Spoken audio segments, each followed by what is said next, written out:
Is it not showing?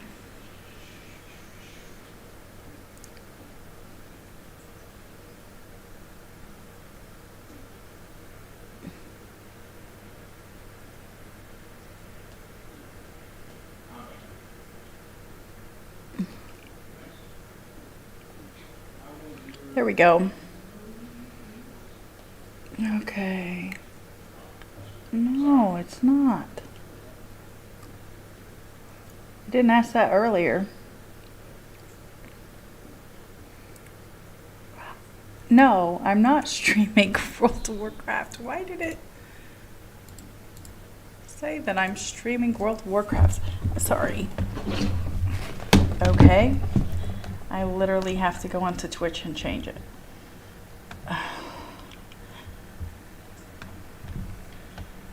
Because it didn't update.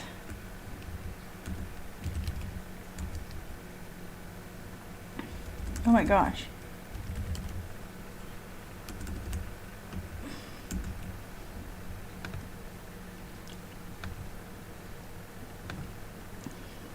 There we go. Okay.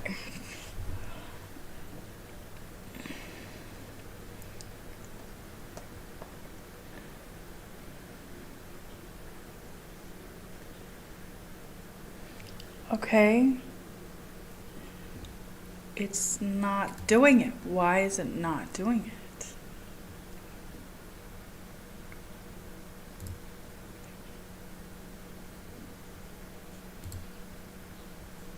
Okay. Oh gosh.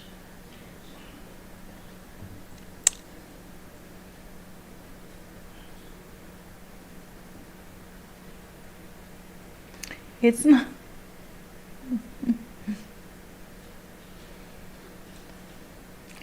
This is incredibly weird.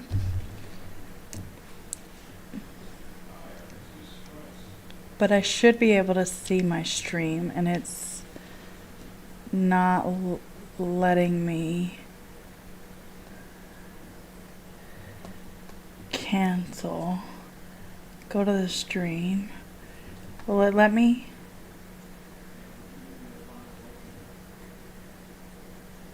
It's not showing me. Okay. Oh no. This is not Power Hour at all. Nothing like.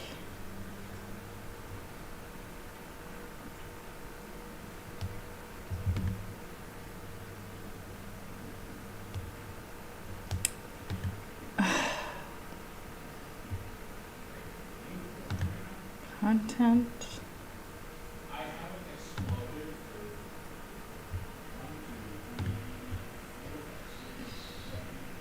I have zero clue.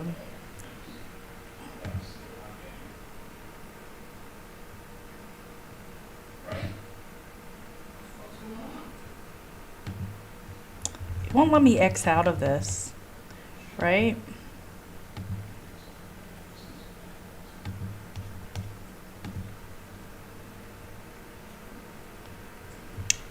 It is so not.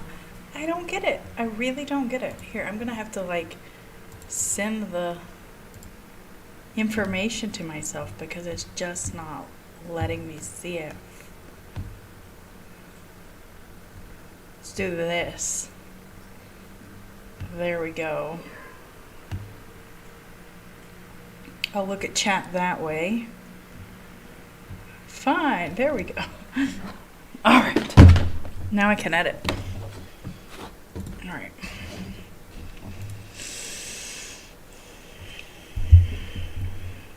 Wow, September brought an end to the work tours. Yes. In Alaska, Bravo. Lowest of Bravo.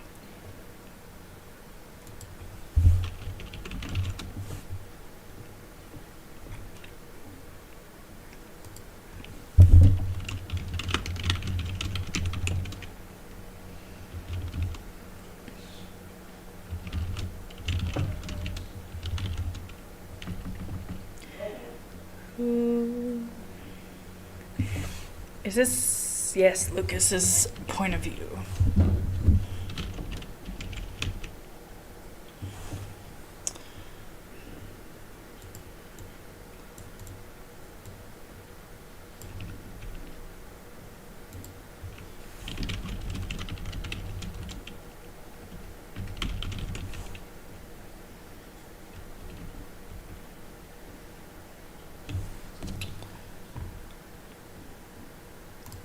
Let's put inclement weather.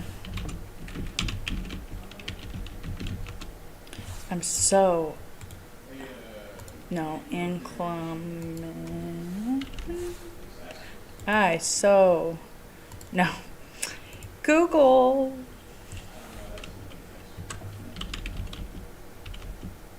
Oh.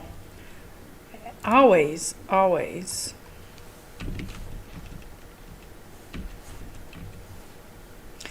There we go.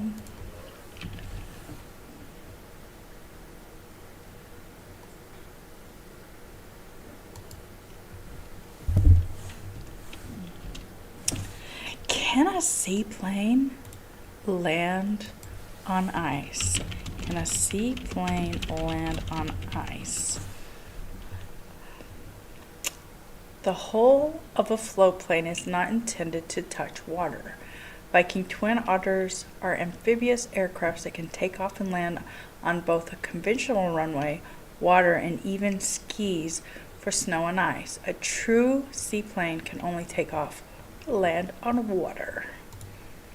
Interesting. Okay. So,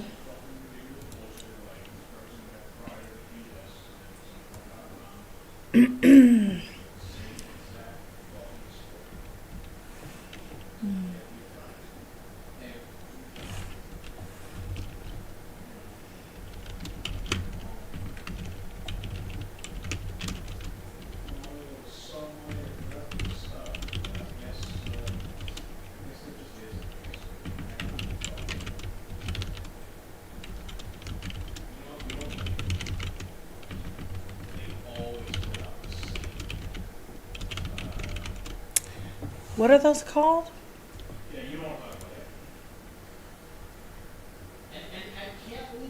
Skis? Is it skis?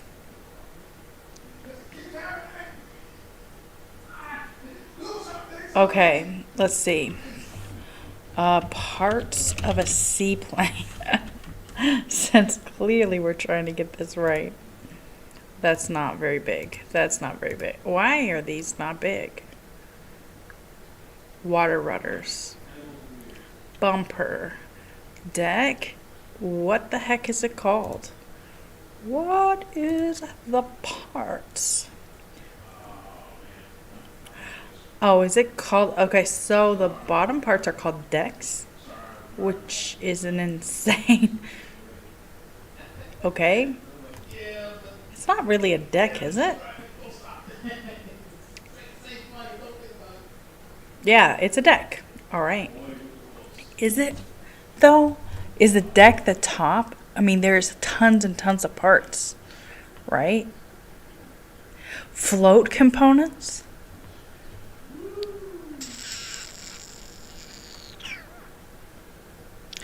How many minutes are we going to sit here and do this? Hello, Maya Arch. How are you today? Or this evening? Wherever you're at. It is currently 11:10 where I'm at. That's PM. I'm trying to figure out what the, bottom parts of a seaplane are called.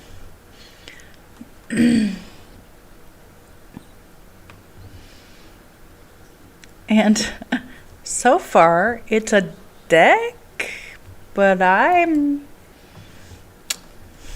not sure. Instead of a fuselage belly that can land on water, a float plane has floats or pontoons. Is that what they're officially called? Pontoons? Floats?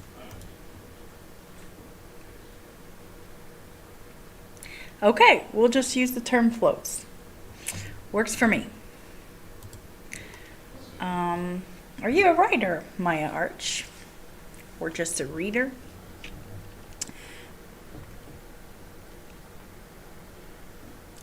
This is gonna need a... Yeah. What do you write? This is a paranormal romance with werewolves. This is the second. It's a second. And I still have to go back and edit because look, the unfortunateness of time meant that the planes were in their in-between time between. Horrible writing right there. Maybe it's late night. Fantasy novel.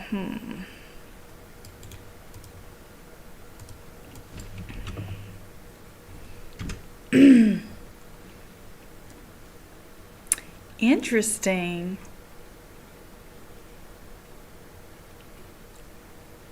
Would you like to tell me more?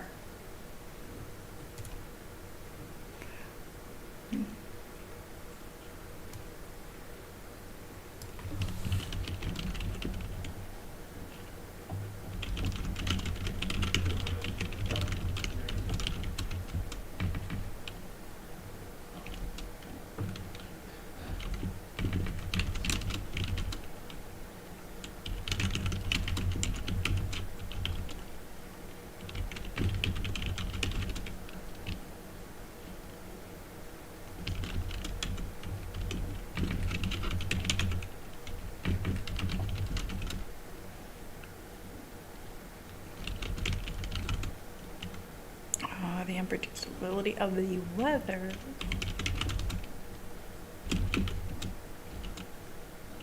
How difficult would the pontoon/floats be to change out for skis? It has to be just a few like screws, right? I have no clue. How change pontoons for skis on a plane?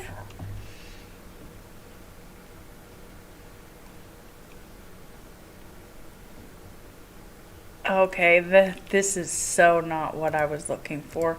Google is failing me. It's giving me pontoon boat speeds. Okay, fine. Instead of how fast. Is it difficult to proper setup of skis and floats? How many things we research.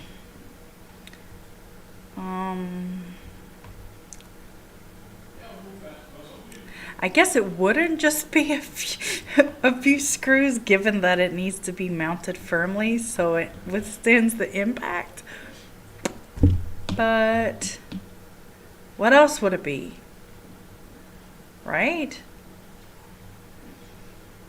This is not giving me a time limit though.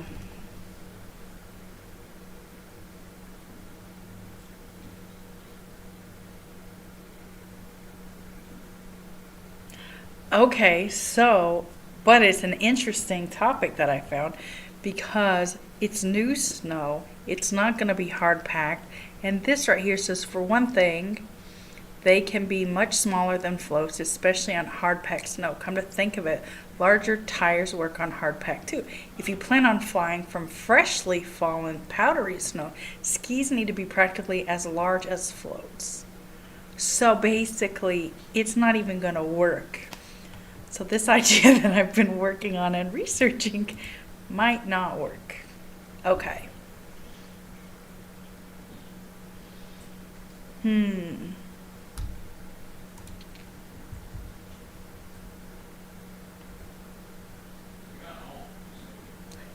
For setting up skis for snow is to replace them with small floats. I mean, to set them up so that they can rotate in the nose up direction but are spring loaded. I do not understand that at all. I'm not a pilot.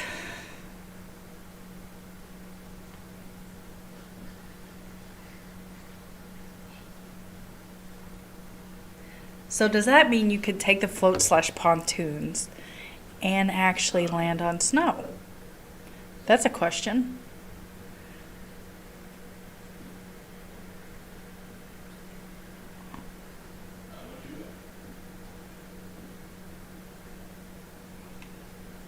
All right, you know what? It's a fantasy novel, and maybe I'll just make it do it. Right? That's our job. Let's make it up. The unpredictable, difficult to.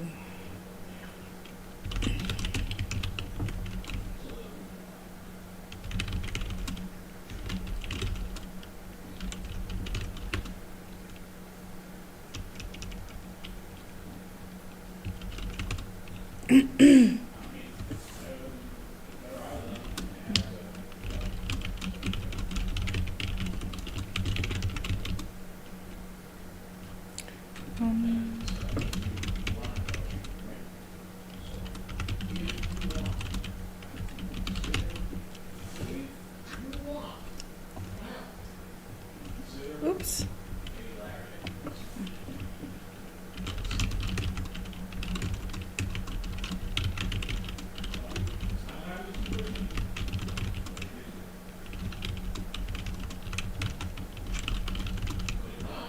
Oops. Is that? Oh, good. That didn't make noise, did it? Oh, no, but it's not muted. You heard my World of Warcraft come up. All right, go back to typing. All right, that would make everything more difficult. Everything I keep writing is more difficult, right?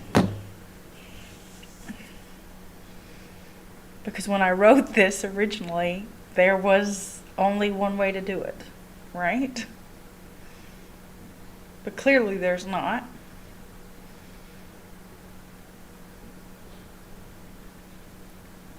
So if it's more difficult to land on powdery snow slash during a difficult time, the unpredictableness of the weather shift, right? Which makes sense that you can't just like land a plane wherever the heck you want.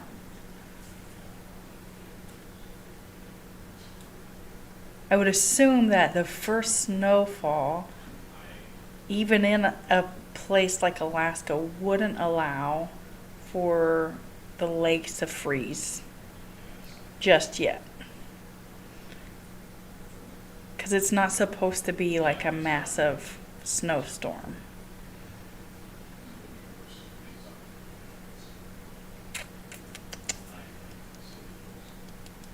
Confusion.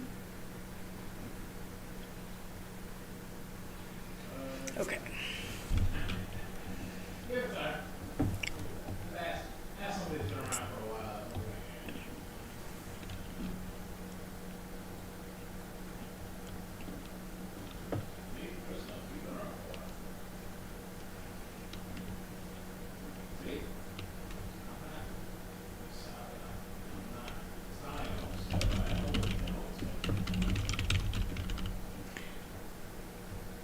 Okay, wait. So the options: seaplane, landing on a lake that's technically not frozen over, so it technically wouldn't need skis, but it might be dangerous in the pilot's mind to do that. But maybe they would find a dangerous, risky pilot to take them. Then if we have them do snowmobiles, the reason that would be difficult is both the seaplane and the snowmobiles would give away their location to the kidnappers. Because it would travel. I would assume the sounds would travel for a long period of time, particularly after a snow, when all of the leaves are off the trees, because you can hear sounds, they echo everywhere. What would that leave? That would leave hiking in, which 20 plus miles of hiking in might not be positive in the snow.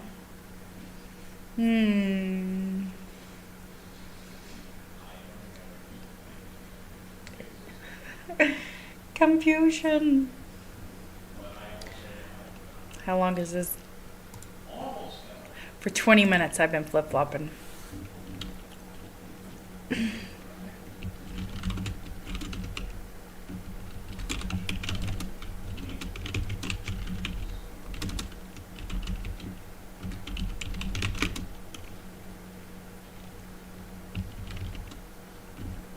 How fast can they travel? I've never been on a snowmobile. What is the speed? Snowmobile. They can go up to 120 miles? 150? They could go as fast as a car? Holy crap. Maybe it's maybe it's worth the sound. They were already going to risk it with the sneak plane.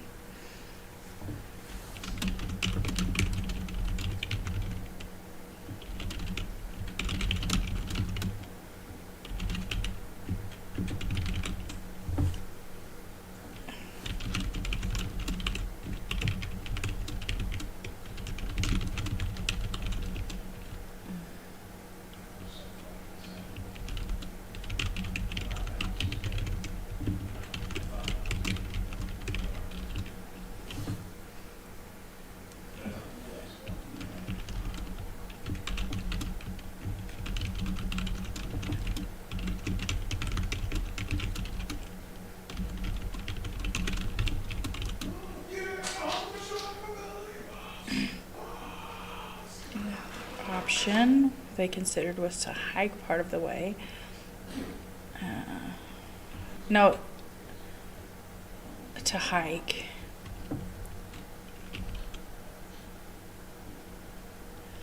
It's to hike.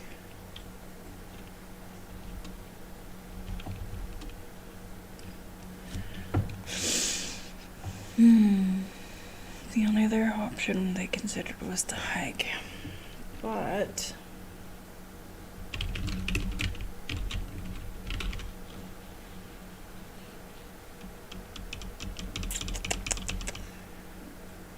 fall September running into the winter season.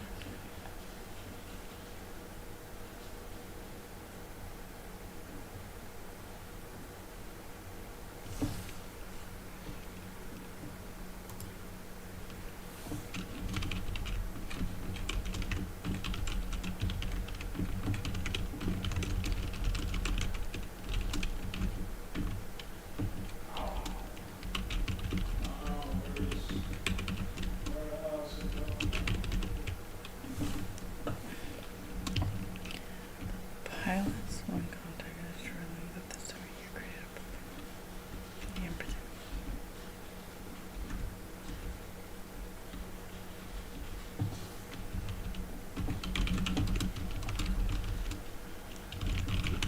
The change between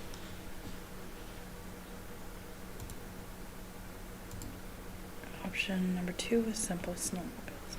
Sound would carry bouncing off the mountains, warning the kidnappers that they were arriving. The seaplane carried the same risk. The only other option they considered was the hike, but that would mean up to 3 additional days while stuck. Sophia took ill under.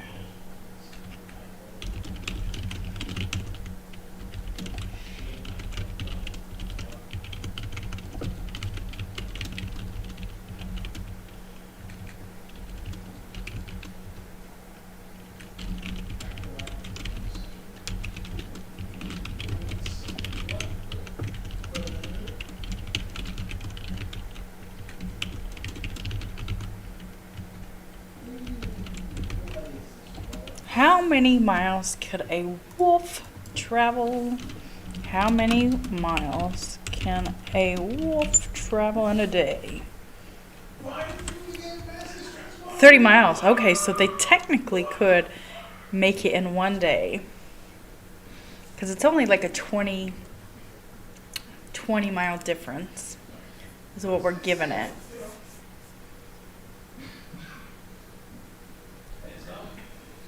We'll put two additional days. Because they wouldn't want to go into a freaking fight with other werewolves completely exhausted. That would be kind of dumb.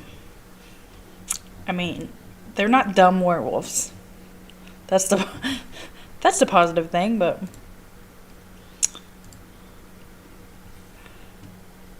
just gung-ho on getting Gwen back.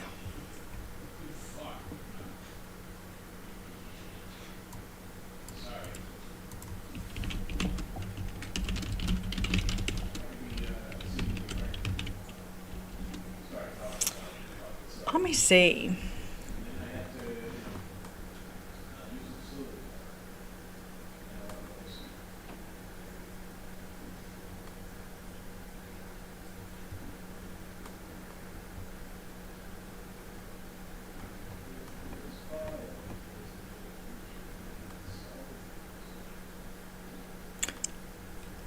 Hello, Coffee Quills. How are you? It's going. It's a lot of confusion because when I started this, I thought I had other plans. They were supposed to take a seaplane. Okay. Hello. How was your stream? I was watching it for a bit.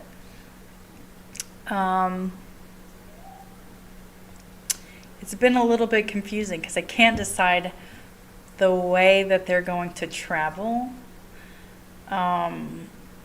My first initial plan was seaplanes because it's a remote area with a lake. But it makes noise. It would alert the kidnappers that they're coming. At the same time, snowmobiles would do the same thing, alert them. But that would mean they would have to hike 20 days, or not 20 days, 20 miles. They're werewolves, so with the speed that a wolf can travel, they could do it. I'm just, I don't know. I know that I had another character come in.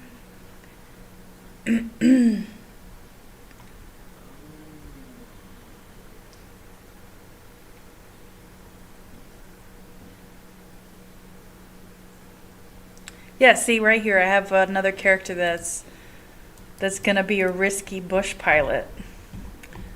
So they're technically like this part of the story is literally just them attempting to figure out what they're gonna do, and then somebody comes in and saves them to do it. So it's literally just like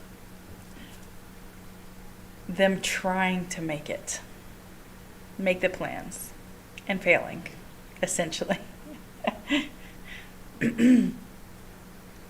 I don't know.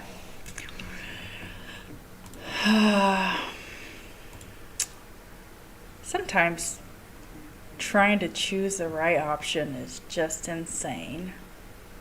All the options had downsides. When looking into any other way to get there, they didn't exist, except that's from another paragraph.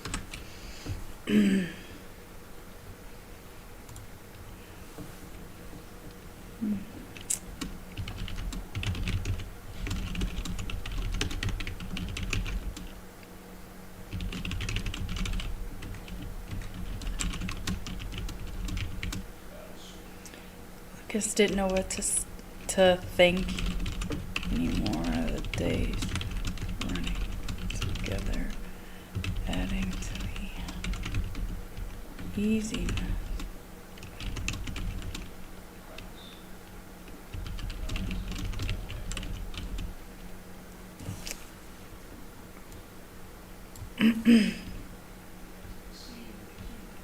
After 2 days of rest and eating, Lucas It's feeling better, more clear-headed. Should that be a comma? Maybe that's a later edit? Snowhead.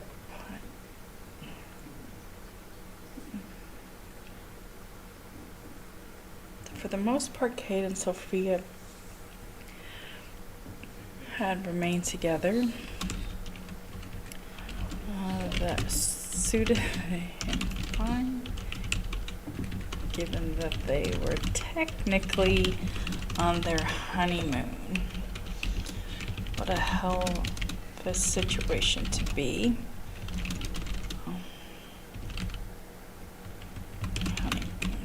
Yeah, that would suck. If you were like, hey, your sister's been kidnapped. I know you just left for your honeymoon, but you need to come back.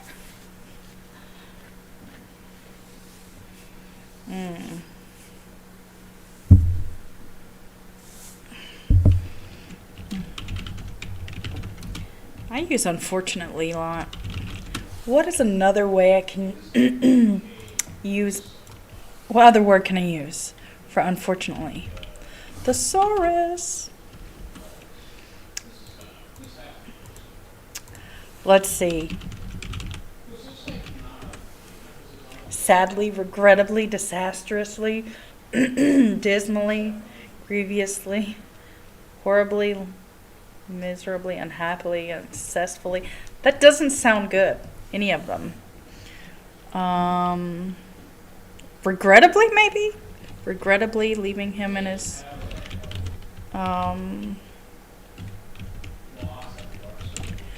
regrettably...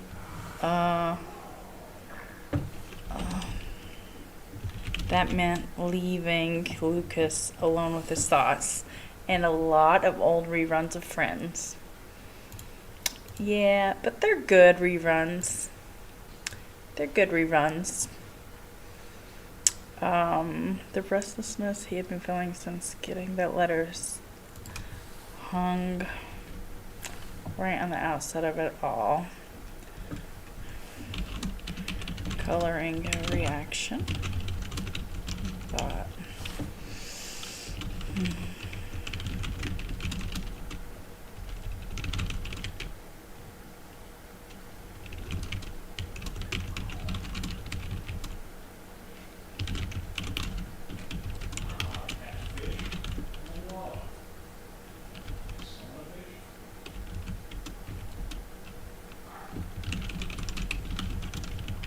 He kept telling him so.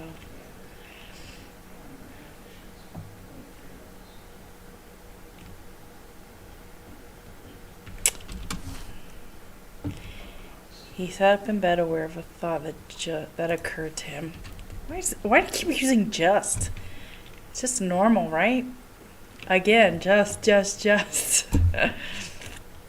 Outside the cave, he had tons of thoughts rushing through his mind. Should I make that a flashback?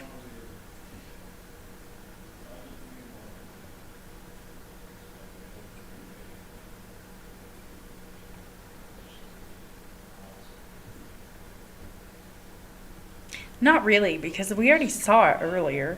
We didn't know his feelings, that he was feeling betrayed.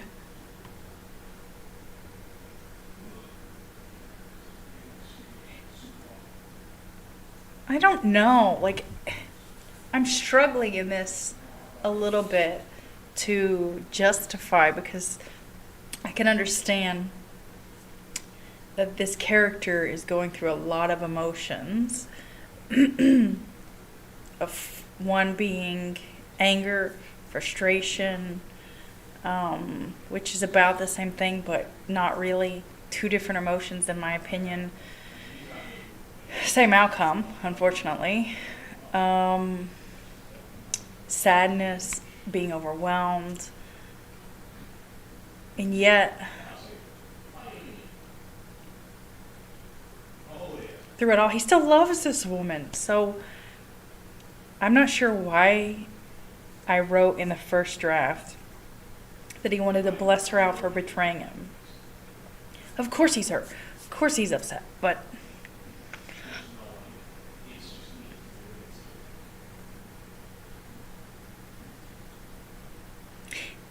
See, I can't do a flashback here. One, I've already done it. I've already seen him being in the cave. Two, what would he be doing? It would be literally just a few seconds of time where all of these thoughts are rushing through him. Is that something I can capture? Maybe. Maybe it is.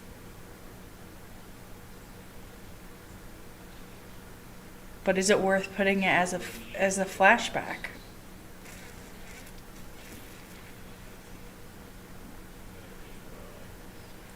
That's that's a conundrum. I'm gonna put a little star. Maybe make this into a flask back. Yep.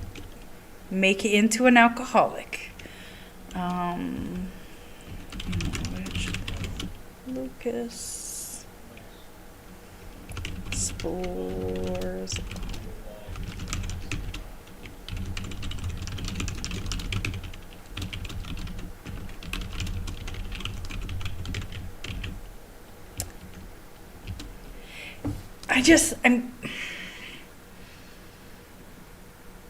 I don't think so, right? My like instinct is telling me not to make it into a flashback because it doesn't really fit. It doesn't fit. But neither does what he's saying, right?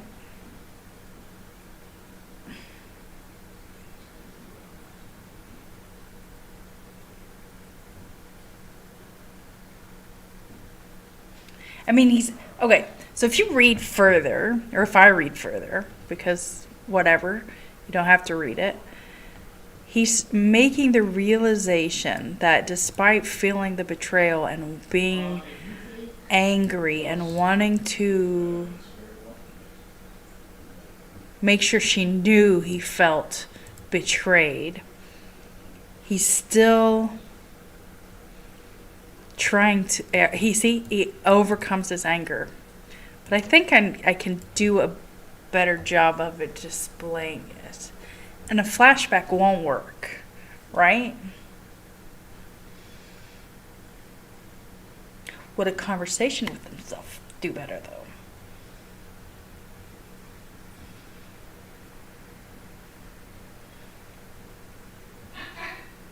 I don't think so. I don't think a conversation would work either. I mean, that's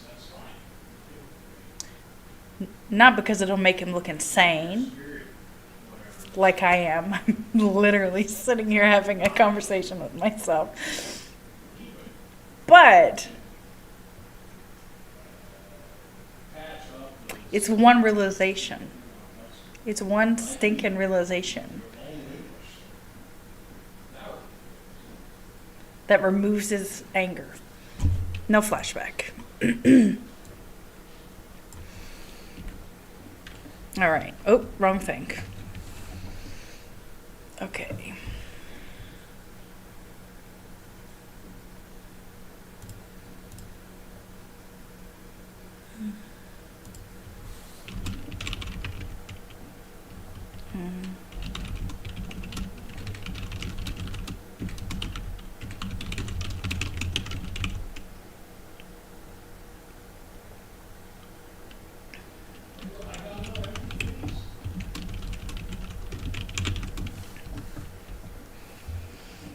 I hate that I have to rewrite it, but that's the point, right? Making it better. Making it better. So that outside that cave, among all of the other emotions he was feeling, betrayal took center stage, not front stage.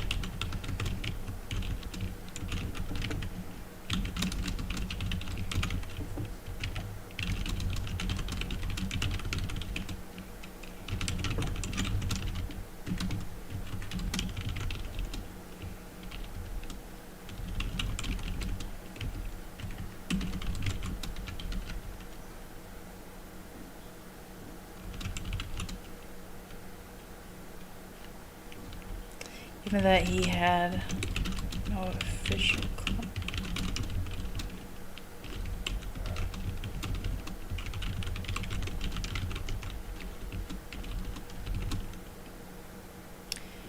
in her.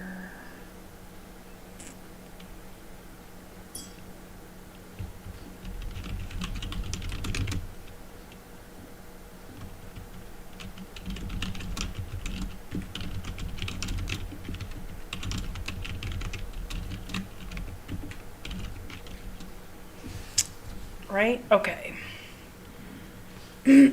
So, right here. Well, that got rid of like 4 sentences by replacing it with like 7. Oh, God. Why do we do this to ourselves? That's okay. This is what I was meant to do. I knew since I was 9.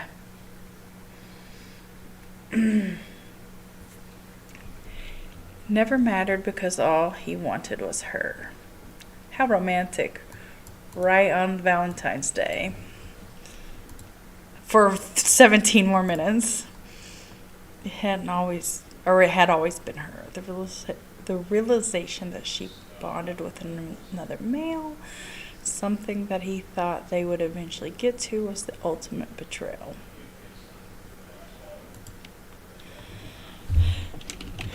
Maybe one he could never get over. That wouldn't stop.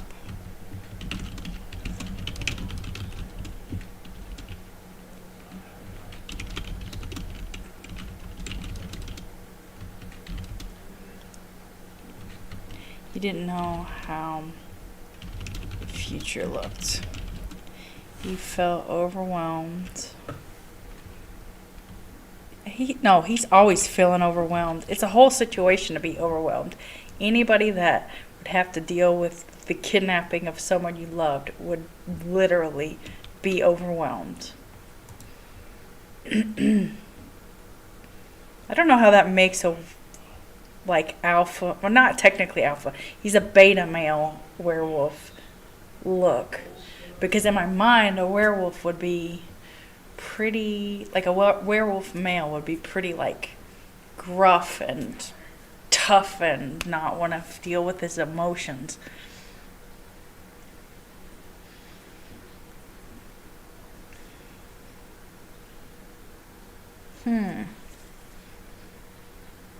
At the time, that was his thought. Betrayal.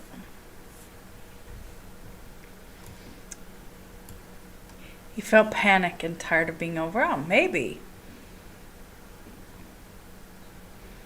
I am having a little bit of a problem explaining some of his feelings in some of these situations throughout this book, and just stepping back to overwhelmed. And I'm finding, like when I first wrote it, so I'm finding that I'm having to like really analyze, like how would he feel in that situation. In this situation, right at this moment, he's having the realization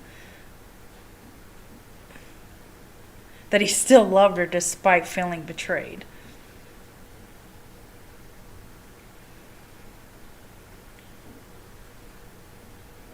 Technically, that wouldn't be overwhelming, right? That would provide a sense of relief, I would think.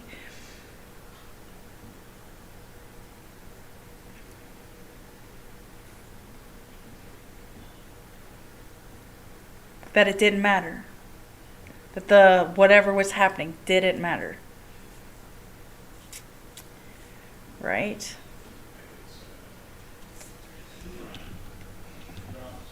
The uncertainty.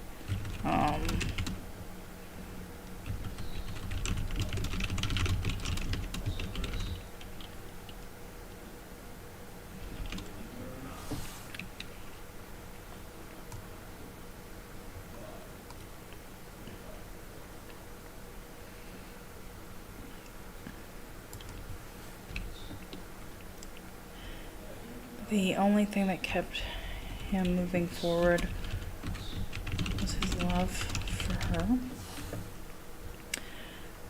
The flood of, the flood of emotions. Part of it is like in my mind, the werewolf society kind of frowns on like showing emotion, right?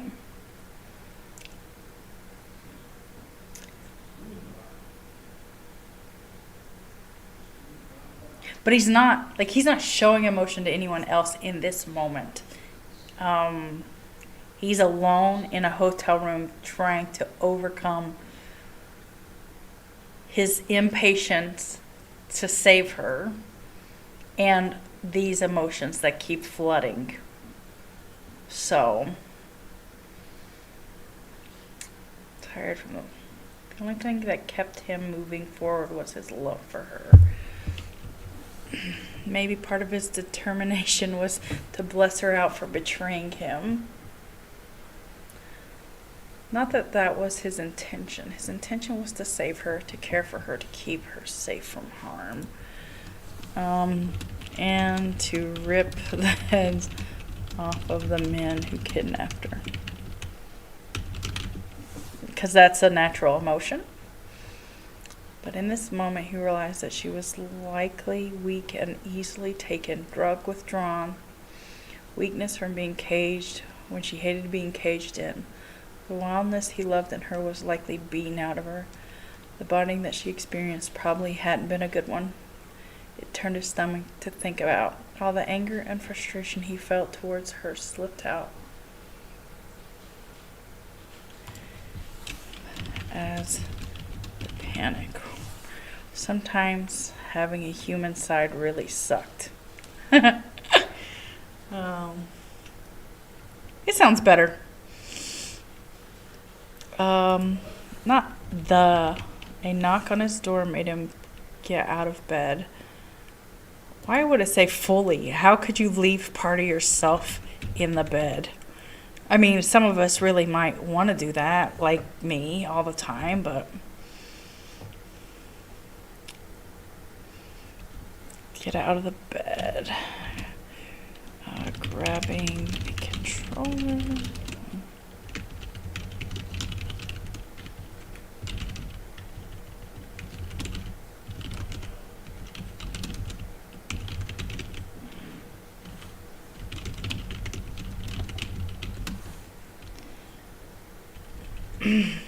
Opening the door, Cade stood there dressed and ready. Giving him an exacerbated. Oh, well, I freaking destroyed that. Yay for Microsoft Word.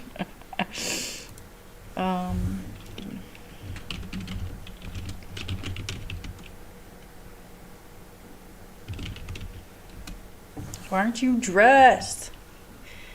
Lucas looked at him with a dumbfounded look on his face. What? He pushed past him, stepped into the room. He looked around at the pile of pizza boxes and the days of trash and before turning back to him. We had a meeting with the pilot today. Oh, bleep. Lucas said it and rushed to his luggage. It's not really luggage, it's backpack. It's not luggage, so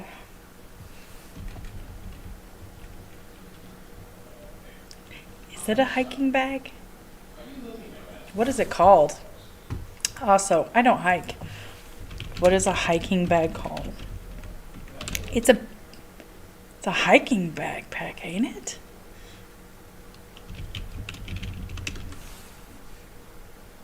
Oh, rucksack or backpack. I'm going to use rucksack because that sounds interesting. Your elemental I, black genius architect. oh my gosh. How do I spell that? Rucksack. I should know that. I play Harvest Moon. That's what. Why? Why? Oh gosh. Okay. It's midnight. That's why. That is why. Lucas said and rushed to his rucksack. He was so lost in his realizations about Gwen that he forgot. It's not just get dressed, because he just forgot in general. Forgot about this. No, forgot. He hastily put on his clothes, shoes, and grabbed his coat on the way out the door. They hurried out of the hotel and took an Uber. This is going to sound horrible, but is there an Uber in Alaska? I'm sure there's enough people. Does Uber operate in Alaska?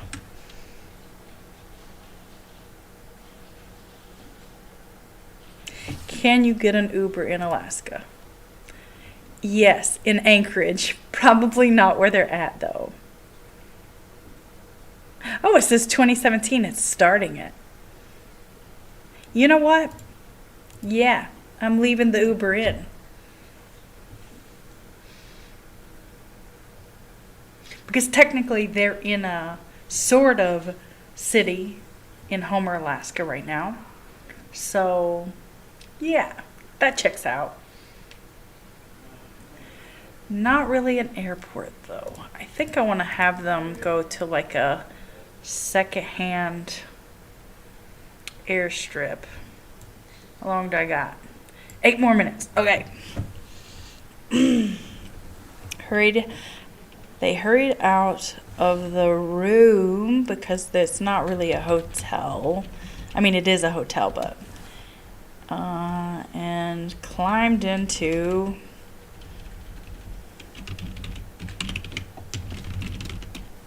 the Uber that Cade ordered.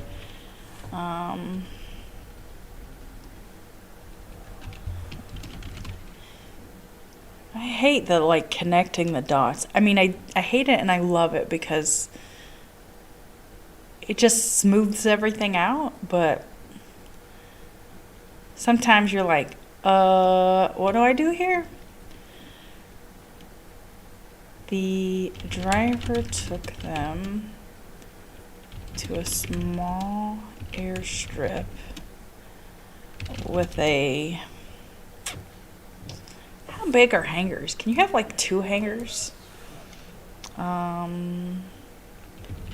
airplane hangars. It's got to be a small hangar, right? A suburban street in Anchorage doubles as a runway. Interesting. I mean, that's one way to get around, right? That's the point in Alaska, is that everybody has a plane. That's how they get around. Well, all right then. So,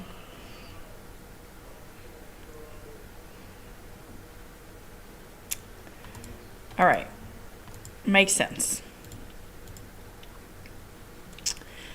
The driver took them to a small airstrip with a few hangars and a landing strip. One hangar boasted the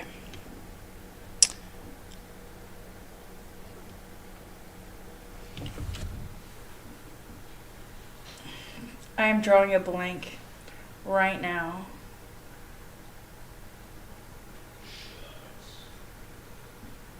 Terminal, that's the word. Terminal for inbound and outbound traffic. From the looks of the place, there was little movement. He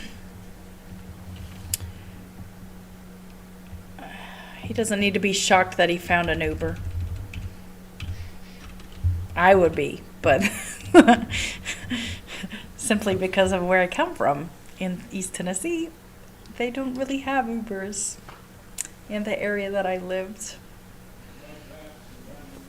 with. Well, technically they did in the tourist town, but the rest of the area, nope. One hangar boasted the terminal for inbound and outbound traffic. From the looks of the place, there was little movement, even in the depths of summer. How about the depths of tourist season?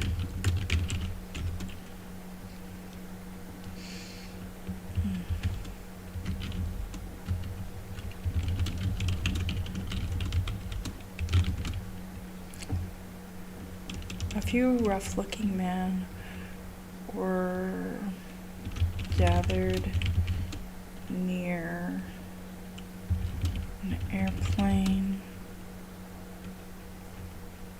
a two-seater.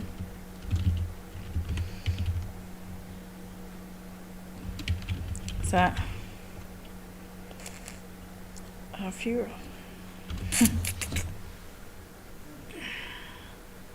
Oh gosh.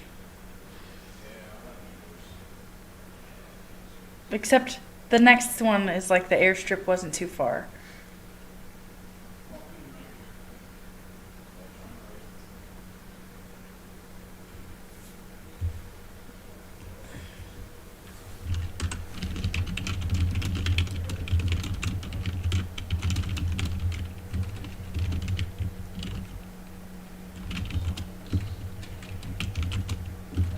No.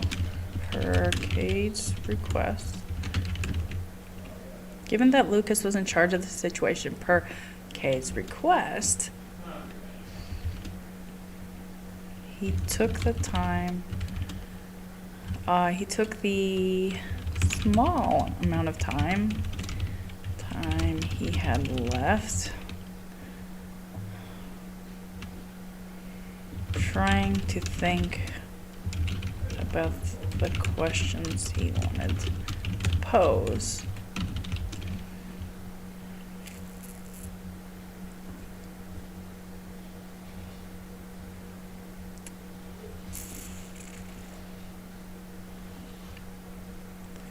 See, this is all for naught though, right? Because I get told no. Okay, well, whatever. Left him with trying to think about how to get what he wanted.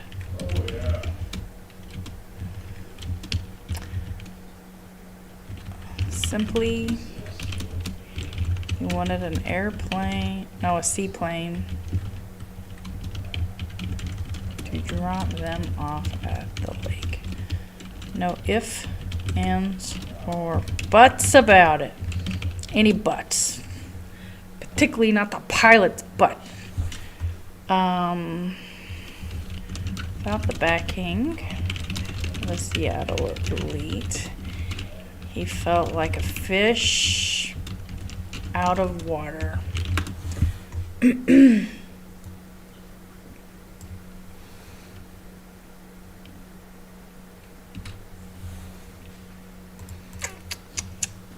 Oh, well, I got like 2 pages almost done, and that was my power hour. See, it would be faster if I didn't have to Google everything, but yeah. When would I have ever come across a seaplane? Probably never. I've never been in one. So, yep. All right, I'm going to put a little space so I can indicate where I'm starting tomorrow. Thank you for watching. That's going to be the end of my power hour of editing tonight. And I will maybe be back tomorrow. Maybe not. I'm not sure. But probably again on Thursday. So have a good night. Hopefully you do better editing or writing than I did tonight. You might need it.